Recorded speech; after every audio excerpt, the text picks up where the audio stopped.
The ancient people of the Zulu tribe have spoken for thousands of years that the moon is hollow and inhabited by a species that observe Earth for unknown reasons. The same mythology is shared by the Tiwanaku and many other ancients. But what makes Zulu lore extraordinary is their description of what the Earth was like before the moon. They maintain that there were no seasons and that the atmosphere was thick with water vapor. They say that when the moon was put into orbit 13,000 years ago, the heavy fog fell to Earth and the 4 seasons were born, in order to kickstart intelligent life. Now, whether or not this is true is debatable, but what is not debatable is the measurable circumstances, because science today concludes that this is exactly what the Earth would be like without the moon. Many bold and respected scientists have agreed that the facts and coincidences of the moon can only be explained by what they call observational error. We will list those anomalies in a moment, but the latter part of this video will be dedicated to the speculative hypothesis of why the moon came to be. So, per usual, let's compare scientific fact with mythology and a pinch of conspiracy to see if we can make a conclusion as to why the impossible is right before our eyes. It is time to ask the difficult question: what is the purpose of our moon? So, the first thing worth noting is that the scientific explanation for the moon's existence is still an ongoing debate. The story that we've been told about it being ejected from the early Earth has more holes in it than any other explanation. As Dr. Robin Brett of NASA is quoted as saying, "It seems much easier to explain the non-existence of the moon than to explain its existence." A quote that reminds us how often we take things that are right in front of our faces for granted. Let's quickly run through the moon's impossibilities so that we can get to our speculation. We can only see one side of the moon. This tidal lock is called synchronous rotation, and no other planetary bodies act this way, and there are upwards of 300 moons in our solar system. It was claimed a while back that Pluto had a moon that acts like this, but that turned out to not be so. And if you ask me, it is awfully convenient to claim this as a debunk, considering that Pluto is the one planet that we as civilians have no chance of seeing with home telescopes. The first time that humans have seen the far side of the moon, allegedly, was the Apollo astronauts flying around the back before landing. They had arguments whether or not to report this, what they saw. The conversation that took place that day is surprisingly open domain, yet ignored by most. Eugene Cernan asked his crewmates, and I quote, "Do you hear that whistling sound? That sounds like weird music," where Young responded, "Are we going to call them about it?" To which Cernan replied, "I don't know, we ought to think about it some, nobody will believe us." Strangely enough, the same sound was picked up by Cassini while passing Saturn. So Saturn and our moon seem to vibe out with the same music. The sound coming from Saturn can be explained by its magnetic field. However, the moon generating the same noise is one of many more impossibilities that we will see. Our moon is 27% the size of Earth, making it impossibly too big in ratio to our planet. The Earth, a planet this size, cannot hold something that large in orbit unless it is impossibly lightweight. For example, massive planets like Jupiter and Saturn have a ton of moons, none of which are even close to the size of our moon. Our moon is bigger than Pluto. It is also much closer to Earth than any other moon in the solar system is to its planet. So too big and too close to make sense. The orbit of the moon is almost a perfect circle, again making it staggeringly different than any other moon in our solar system, as moons are typically very elliptical. Now, how about those craters? All of the craters on the moon are about the same depth and far too shallow. No matter what hits the moon, it doesn't drive into it very far, making it seem like there is a protective shell just beneath the surface. bringing up one of my favorite internet searches of all time. When I typed the question into Bing, why are all the craters on the moon the same depth? It says, and I cannot make this shit up, no, the depth of a crater on the moon depends on the type, size, and speed of the impactor, and on the type of surface it impacted on. However, it has been noted that all craters on the moon seem to have about the same depth, irrespective of size and mass and of the impacting objects. So basically it says, no, the craters on the moon are not the same depth, but yes, the craters on the moon are the same depth. So again, another reason that I think I'll stick to researching with books instead of the internet. But what are the chances of over 9,000 craters being the same depth, when on any other planetary body, including Earth, we can barely find 2 that match the same depth? But now I can't help but bring up another one of my favorite internet searches about the craters on the moon. There is a tutorial on how to mimic moon craters at home with baking materials. A very fun project to do with the kids. However, what they seem to be forgetting to say is that this experiment only works if there is a firm baking sheet beneath the dusty baking ingredients. So, speaking of moon dust, we are about to get a lot more weird. It is saturated in radioactive fuel. Astronauts have said that moon dust both smells and tastes like gunpowder, raising a lot of other questions, but let's move on for now.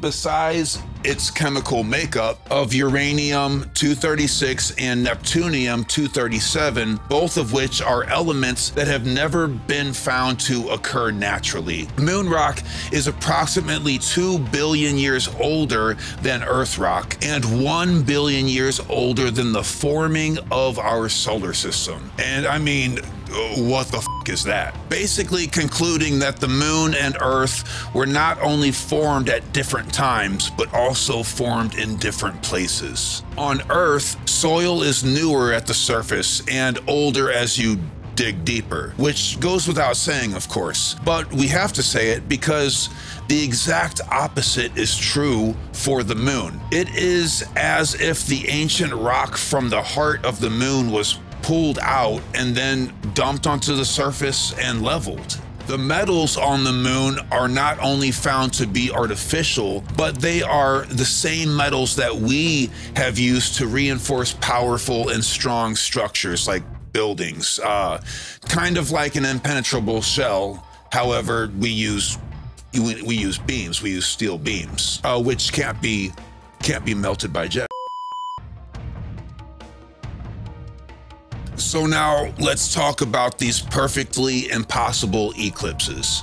I'm sure everyone watching this already knows that the moon is 400 times smaller than the sun and exactly 400 times closer to the Earth, which is what causes these perfect eclipses, making it even weirder that the moon is so large and so close to Earth, because eclipses like this don't happen on any other planet. Both mathematicians and astronomers have deemed the possibility of the moon and the sun appearing in the sky as the same size to be almost impossible. What is lesser known, though, is that the moon is rotating at a rate of 400 kilometers per Earth day, which is what causes it to hide its backside. So that is 3 400s in a row. I mean, what a coinkydink. Keep in mind that these 400s are in base 10 mathematics, the same mathematical system that we use today, because we have 10 fingers. The venerable Isaac Asimov had this to say about it: the sheer astronomical accident that the moon fits so snugly over the sun is remarkable. There is no astronomical reason why the moon and the sun should fit so well. Only the Earth among all planets is blessed in this fashion. The weak anthropic principle, or WAP for short, is a theory that has been adopted by many scholars. Sorry, some of the jokes just write themselves, but WAP is a theory adopted by many scholars that the conditions required for a perfect solar eclipse are the same conditions generally acknowledged to be necessary for intelligent life to emerge. So how about this whole hollow controversy? On 2 separate occasions, the moon has been measured to, quote, ring like a bell when impacted. These moonquakes are much different than earthquakes. When the Earth vibrates at the surface, the vibration reduces in power per the depth of measurement. This makes sense because the density of Earth increases with depth. The moon is, again, the opposite. When it was struck and rang like a bell for 3 hours, the vibes became more powerful over time and with depth. In fact, the measurements showed the vibration of the ringing to be the most powerful at 40 miles below the surface, as if there is some kind of giant opening there. Even though this helps us understand how the Earth is able to hold on to such a gigantic object, it seems to reinforce the conundrum of the idea that the moon was at some point hollowed out, something that absolutely cannot happen naturally. So it answers one question, but it raises like, I don't know, 50 more. Now, there are a ton of other impossible anomalies, like boulders rolling uphill, often weird atmospheric haze and lights that move around on the surface of the moon that you can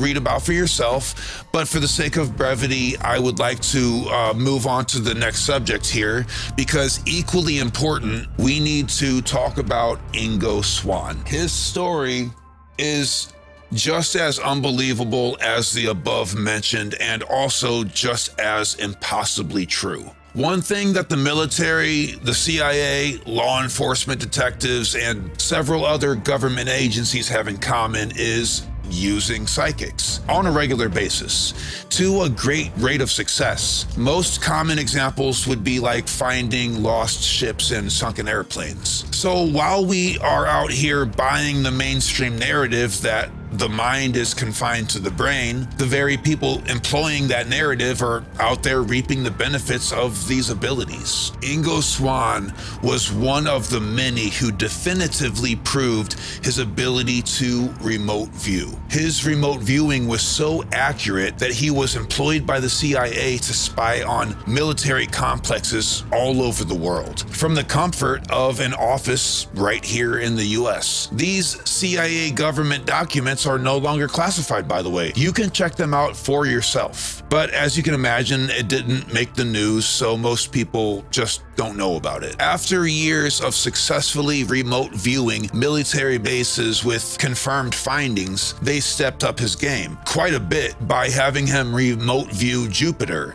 and then later confirmed his findings via unmanned probe. He was then ready for one of the weirdest and scariest jobs of his entire career, which was to remote view activity on the moon with specific coordinates. So I'm just gonna read this account straight out of his book. Hearing this though, please remember that everything here is backed up by CIA documents that are also in the back of the book but easily searchable online.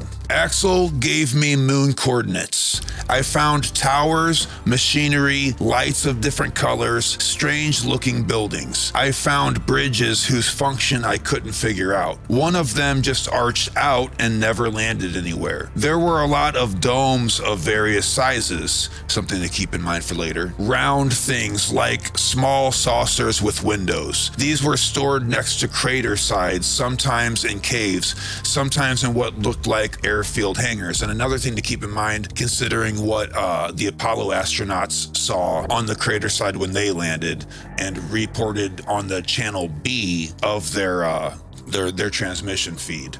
We'll get to that. I found long tube-like things, machinery tractor-like things going up and down hills, straight roads extending some miles, obelisks that had no apparent function. There were nets over craters, houses in which someone had obviously lived, except that I couldn't see who, save in some cases. In that case, I saw some kind of people busy at work on something that I could not figure out. The place was dark. The air, and air is in quotes in here, was filled with a fine dust, and there was some kind of illumination, like a dark lime green fog or mist. The thing about them was that they either were human or looked exactly like us. They were all males.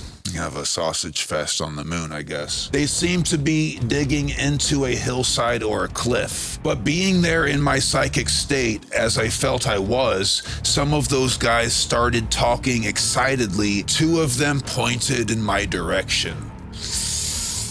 Immediately, I felt like running away, and that's in quotes as well, and hiding, which I guess I psychically did since I lost sight of this particular imaging. I think they have spotted me, Axel. This is in quotes. He's talking to the CIA agent at this point. They were pointing at me, I think. How could they do that unless ... They have some kind of high psychic perceptions too. Axel said, that is a CIA agent, in a calm, low voice, please come back away from that place quickly. My eyes were wide as understanding drained in. Quote, you already know they were psychic, don't you? Axel raised his eyebrows and gave a deep sigh. And at that point, he abruptly closed his folders and said, I think we had better end our work here today. He became a little agitated and he said, it's very difficult for us to assess any of this, Axelrad began. We don't know, but they do have things and capabilities we are trying to understand is very apparent. I read it twice. That sentence is read, it's read weird. Ingo Swann continues, if it's telepathy, it's a different kind, at least from how it is understood here on Earth. It's not just telepathy either. When they saw me, they couldn't really see me, could they? ? What then were they seeing? Rather sort of like a ripple in some kind of cross-dimensionality. They knew what the ripple meant, like a sort of penetration of where they were, which the book is called Penetration. That's how they got the name Penetration for the book. It's not what you might be thinking. Only those guys, they were going to hone in on it, the ripple that is. At least that's the best way to describe it. Axelrod then reminded me of my pledge of 10 years of confidentiality. Not to worry, Axel, I replied. I have no intention of demolishing my official research work by introducing something so far out as claiming that I have seen extraterrestrials working away on the moon. No one would believe me anyway. I have abided by that promise well past the 10-year mark, I guess. The reasons I have now decided to write about all of this will become clear in later chapters, which I probably shouldn't have read because I'm not going to. But I mean, get this bitch. It's outstanding. Illustrations that he drew after his remote viewing, and keep that in mind for later. Photographs were taken later that match those that we didn't have at the time that those were drawn. Now, there are people working with NASA who have come forward, but we rarely hear about their accounts, as you might imagine. George Leonard wrote a book called Somebody Else is on the Moon. What makes Leonard's book special is that he had access to NASA photographs that were untouched. Photos that are supposed to be public domain, considering that, I mean, they're funded by our tax-paying dollars. Many of these photos, strangely enough, match our sketches drawn by Ingo Swann, our remote viewer extraordinaire. Leonard was out to prove his theory that a highly advanced underground civilization working on the surface of the moon. And the evidence that he brought forward is absolutely staggering. Some photos that he had access to include NASA photo 71-H-781 and NASA photo 66-H-1293 that you can Google yourself.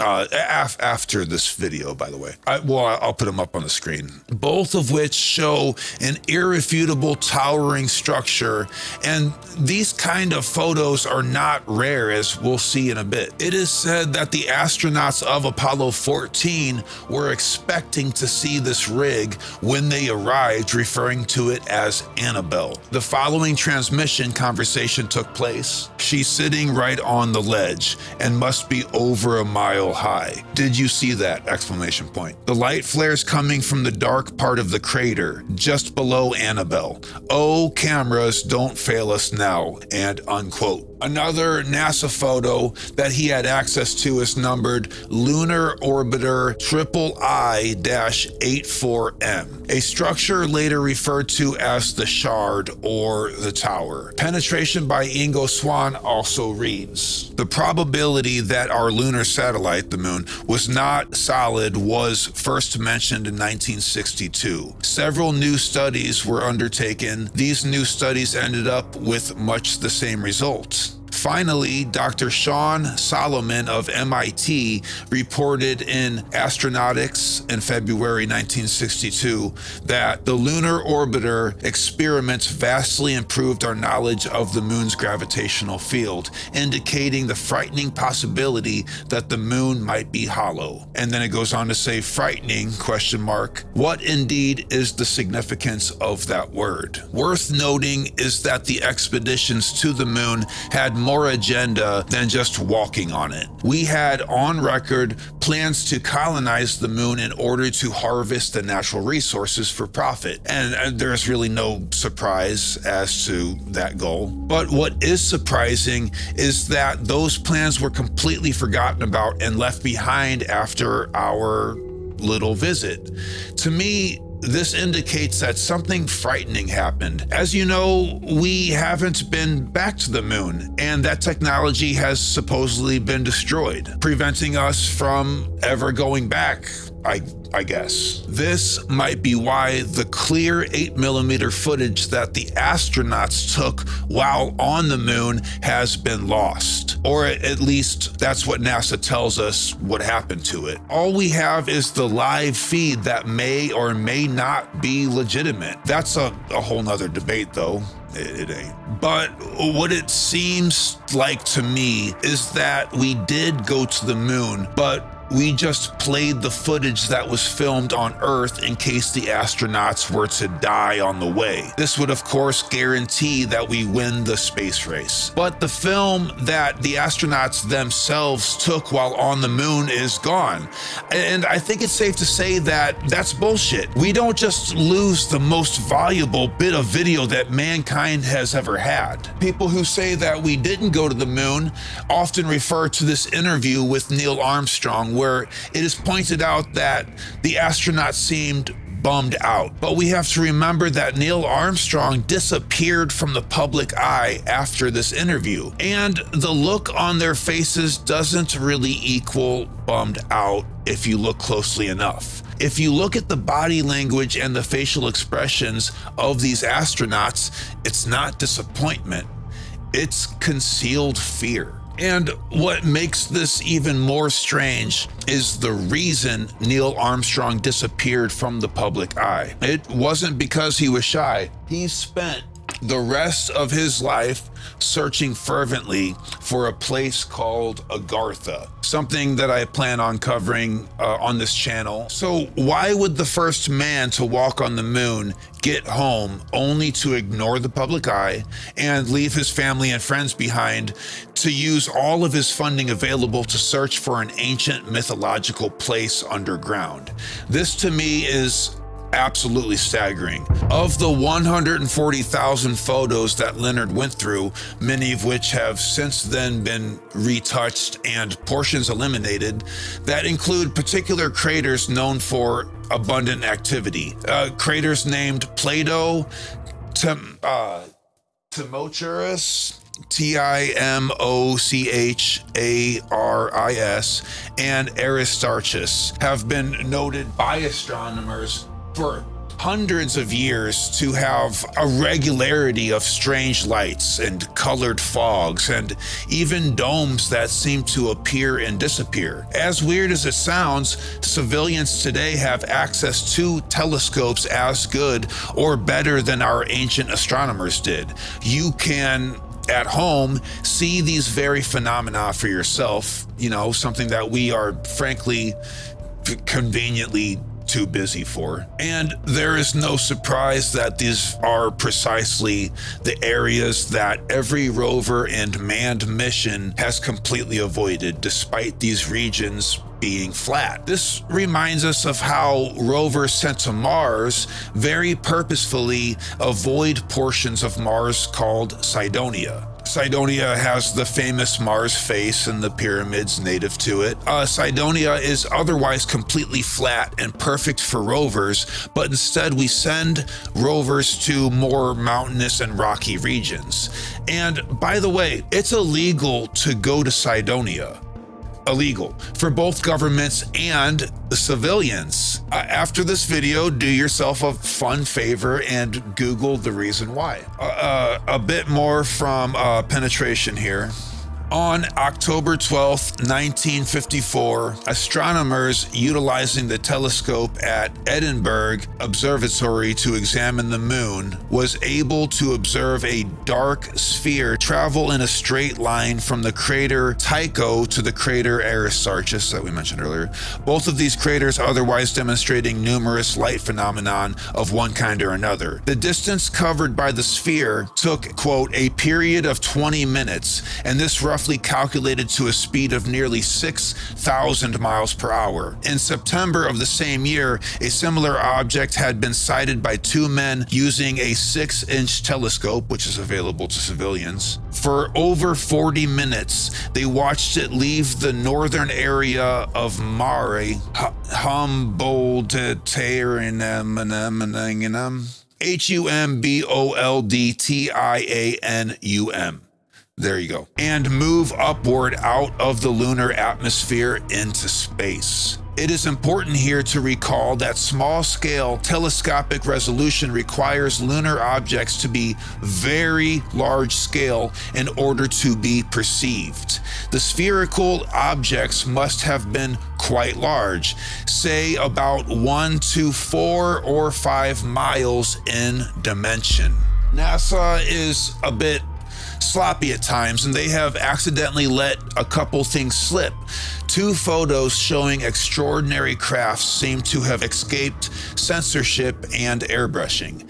In July 1969, they accidentally captured a clear photo of a glowing cigar-shaped object close to the lunar surface. This can be seen in NASA photo number 11-37-5438. And another cigar-shaped object in 1972. This one was very large. It seemed to be glowing white and close enough to the lunar surface to cast its equally elongated shadow. This particular one was numbered as NASA photo 16-19-238. If this video isn't weird enough by now, buckle your seatbelts for this next part. Maurice Chaitlin stated in his book, Our Ancestors Came from Space, quote, when Apollo 11 landed moments before Armstrong stepped down the ladder, two UFOs hovered overhead. The astronauts were not limited to equipment troubles. They saw these things during their mission that could not be discussed with anybody outside NASA. It is very difficult to obtain any specific information from NASA, which still exceeds a very strict control over any disclosure of these events. And who exactly is Maurice, you might ask? Well, he was in charge of designing and building the Apollo communication and data processing systems for NASA. So the word crackpot doesn't quite work here, does it? Indeed, this man being in charge of communications heard all of the transmissions that we didn't. And apparently at the time, he didn't know of the very heavy disclosure taking place, because what the astronauts saw on the moon was somewhat of a surprise to everybody. So this piece of literature that he published certainly got him in great trouble. And by the way, both books mentioned above are extraordinarily rare, as they have been pulled from printing presses despite their success. So I might as well put this out there. If anybody has access to these discontinued books, let me know about it and I'll have you on the show. Let's talk about it. So we have overwhelming evidence to show that the moon was built and it is inhabited by something extremely powerful.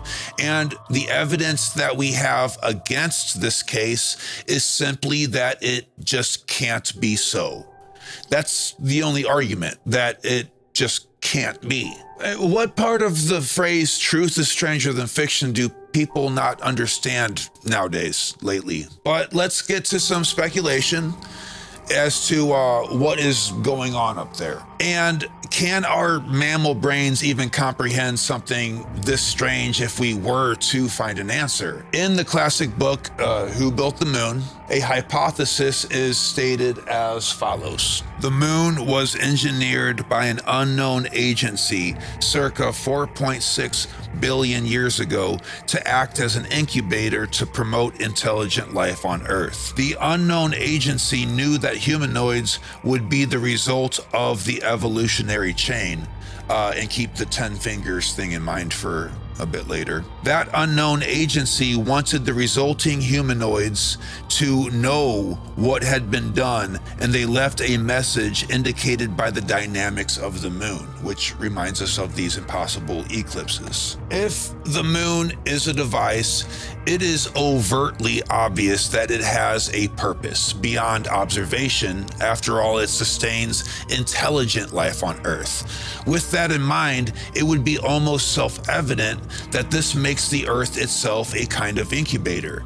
Life on Earth is weird. The vast differences between humans and every other animal, the absurd way that we have set up systems of money and credit, and the loneliness of this planet is enough to raise questions like, where is all the other life forms? I mean, we've all asked the question, why is life super abundant on Earth and seemingly not anywhere else?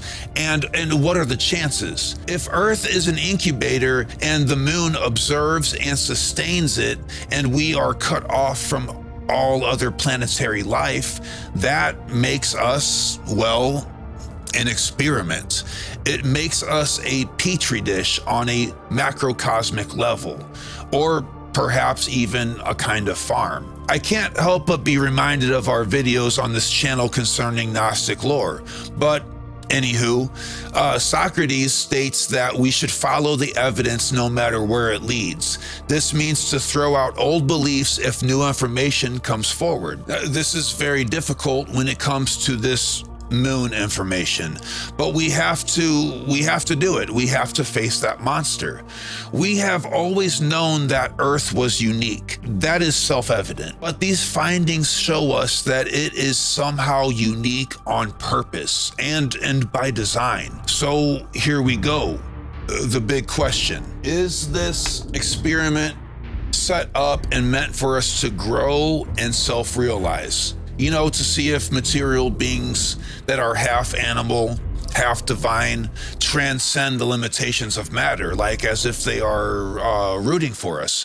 Or are we being used and studied by cold-hearted beings that would equate to us testing products on animals, or worse yet, as a fuel source? This is where we turn to mythology. Megalithic structures the world over have been built to send a message from the distant past. The pyramids are a perfect example of ancient people going out of their way to teach us our place in the solar system. This seems to be no different than the impossible anomalies on the moon. In numerous portraits of the Buddha, for example, while displaying the cycle of samsara, you know, of life and death, he has been illustrated pointing to the moon.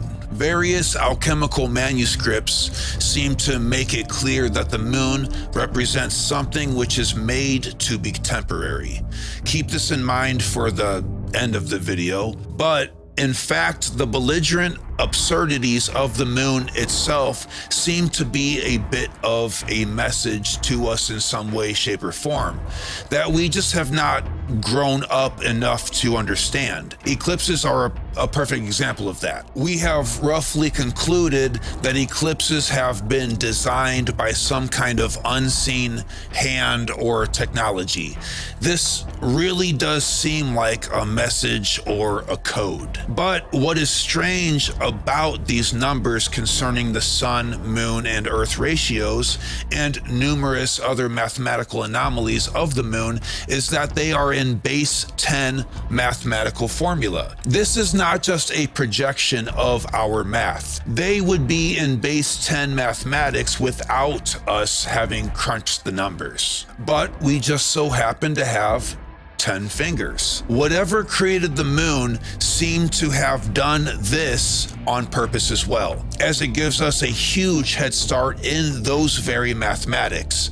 Almost like this moon problem was meant to be figured out. This is good for the optimistic side of our hypothesis, as anyone feeding on us or using us as an experiment would not have given us any hints like this. However, on the pessimistic side, it is worth noting that moon lore in mythology often illustrates a sort of animalistic transformation into a negative archetype, such as in lycanthropy. In the Gnostic Apocrypha of John, it is indicated that man was built by angels and demons coming together as a team. It just doesn't say why. Genesis 1:16 states, quote, God made two great lights, the greater lights to rule the day and the lesser lights to rule the night. With this in mind, we need to remember that science seems to show that life on Earth can be sustained without the moon, but intelligent life cannot. Whoever built the moon obviously wanted us to become intelligent and to become self-realized. And this throws a giant wrench in the newest black cube conspiracy about a soul recycler. And this is coming from a guy who is partially responsible for the upsurge in that conspiracy. I mean, I see clips of myself everywhere now by people proposing that very notion, but if you ask me, that particular conspiracy seems to stem from us taking symbology and allegory as literal, a problem that we seem to have reoccurring with both religion and fringe conspiracies. We gotta be careful with that. But let's take that literally for a moment. Many of you have pointed out to me about the Saturn video that we have, that Jupiter and Saturn were once upon a time much closer to Earth. Now, I don't know if that's true or not, but I do know that if it were the case, in order for the moon to be put in the place that it is, those planets would have needed to be moved back and out of the way. Otherwise, the whole thing just kind of falls apart. So even with the deepest conspiracy taken literally, I still can't help but feel like the entire solar system was designed for the benefit of mankind. I don't know if that came through the microphone or not. I'm leaving it in.